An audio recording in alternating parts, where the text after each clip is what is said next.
Hey,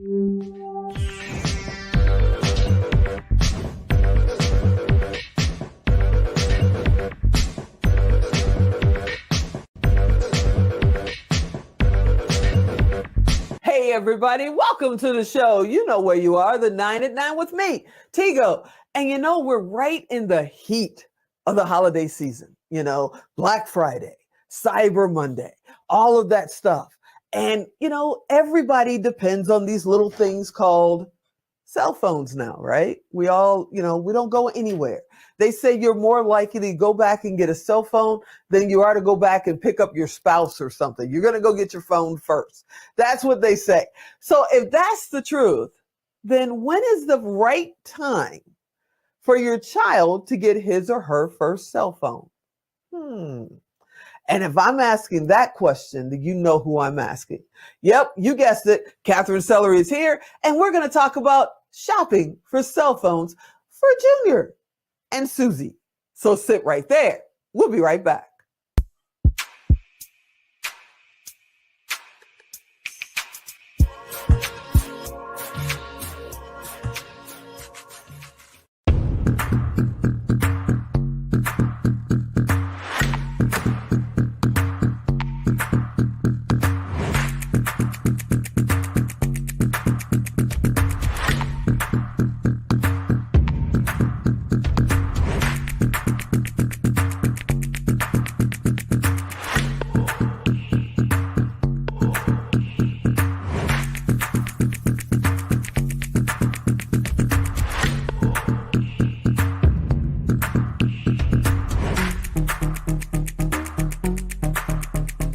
Hey, everybody, welcome back. Yeah, you heard me right. It's the middle of the holiday season. Now, if you're watching this in 2025 and it's July, come on. It's November, end of November 2022 right now. And we're talking about Cyber Monday and Black Friday and all that stuff. But people are buying their kids' cell phones like before they're actually doing full sentences. Katherine, is that what we're supposed to be doing? Hey, how are you? Good to be here. Good to have you. Thanks. It's a complicated question, but to your point, I mean, we use these devices for everything now. Everything. We can't even go into a restaurant and order, right? Without having to scan the QR code to find out what's on the menu. So a phone is not a phone like it used to be just to call someone. We do everything. We get directions on these phones. We get our menus on these phones. We look up where to go for this, that, or the other thing on these phones. Bank transactions, everything. Everything's Seriously. on the phone.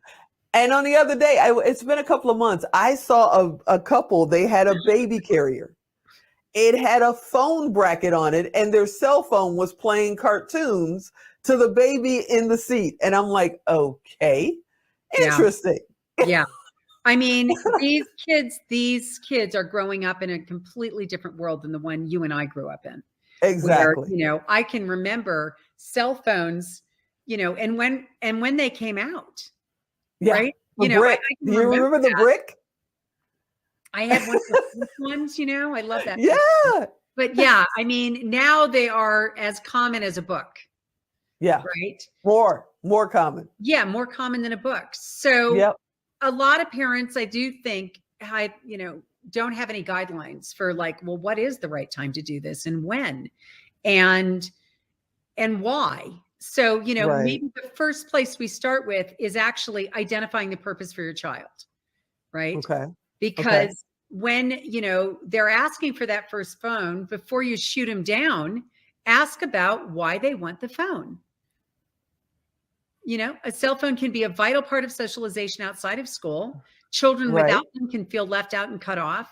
They provide a security blanket for overly anxious kids so that they can reach their families should they feel the need for support or guidance.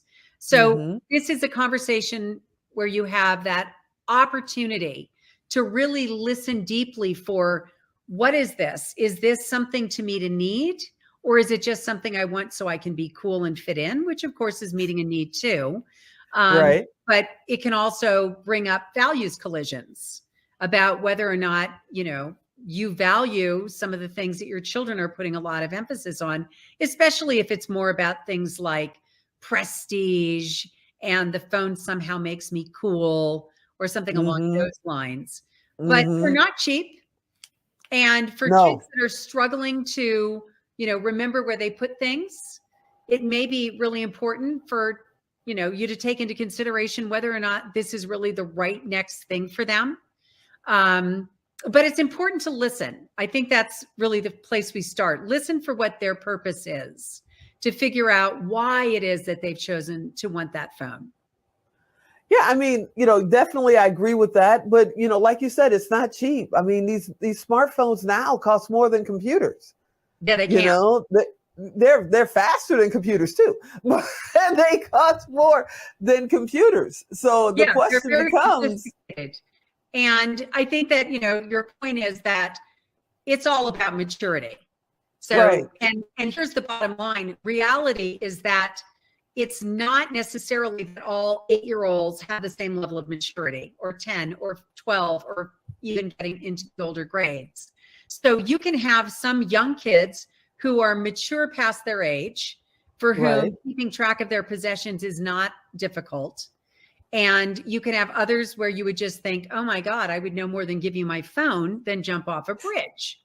So, those kinds of things, and understanding where your kids are, you could say, hey, I'm totally interested in having the conversation, but until we're able to consistently not lose things, I think it right. would be very expensive for us to take this into consideration. What do you think?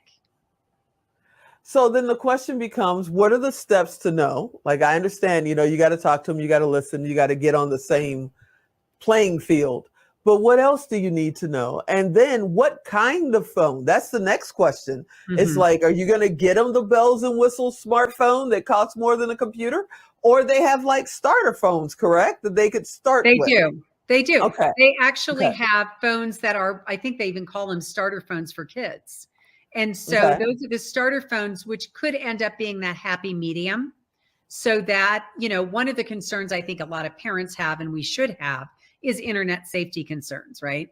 Right. So I would almost across the board say that before you go the next step, aside from listening and considering maturity, you sit down and watch some educational videos with your child about online safety and privacy, because these social media impacts on children's mental health is very heavy.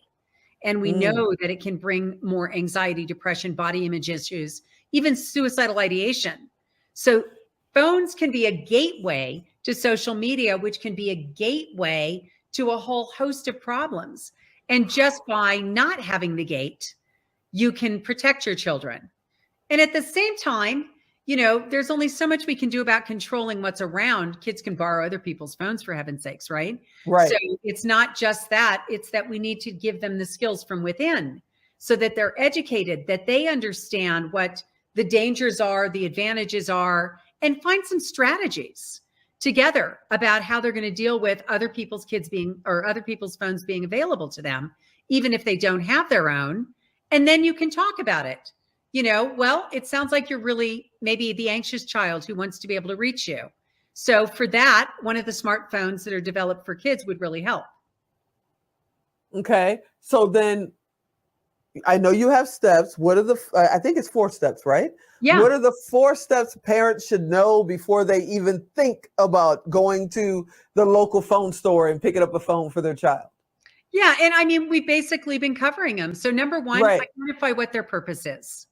Mm-hmm. So get down to their why and really listen to them so that they feel like you understand from their perspective why it's important. Then Okay. communicate your concern. Let them know about the issues with regard to that gateway issue, that this can really be a gateway to anxiety, depression, body images because of social media being so detrimental. And then Right. talk about maturity, and where they really are, and, on a spectrum, how good they are at managing their belongings. And then not all tech is binary, right? So when it comes to your child's first phone, it really is up to you.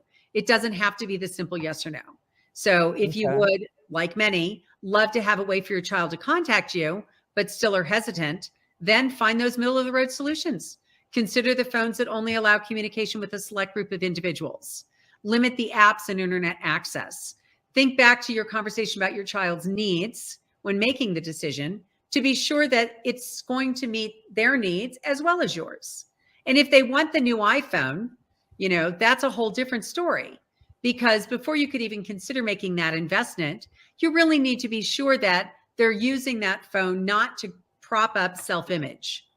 Because I worry when kids need the new shiny thing so that they feel like they fit in.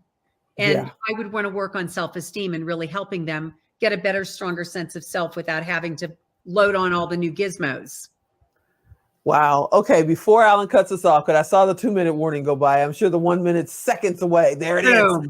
How do people find you? How do they get in touch with you? I know when I need to know anything about family, I just pick up the phone and say, hey, Katherine, help. But what do other people do? So good. Thanks. Yeah. Go to consciousparentingrevolution.com. And we have actually a lot of resources there, blogs, and every week we publish a newsletter. If you want to get on our mailing list, please do.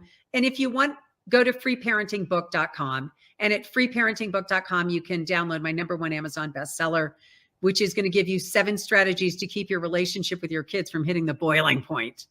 Woo, I love that. All right. Thank you so much for being on. You are the best. I'm going to call you again next month because we got to talk about anxiety. We got to talk about all the stuff that's going on.